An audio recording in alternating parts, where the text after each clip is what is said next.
یہ دعا حضرت ابراہیم علیہ السلام کی ہے، جو اپنے رب سے نہ صرف اپنی ہدایت بلکہ اپنی اولاد کی ہدایت کے لیے بھی مانگتے ہیں۔ وہ عرض کرتے ہیں، رب اجعلنی مقیم الصلاۃ ومن ذریتی ربنا وتقبل دعا۔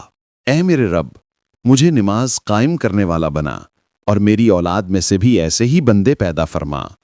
اور پھر وہ اپنے رب سے مغفرت مانگتے ہیں، ربنا اغفر لی ولوالدی وللمؤمنین یوم یقوم الحساب۔ اے ہمارے رب، مجھے، میرے والدین کو اور سب ایمان والوں کو بخش دے اس دن جب حساب قائم ہوگا۔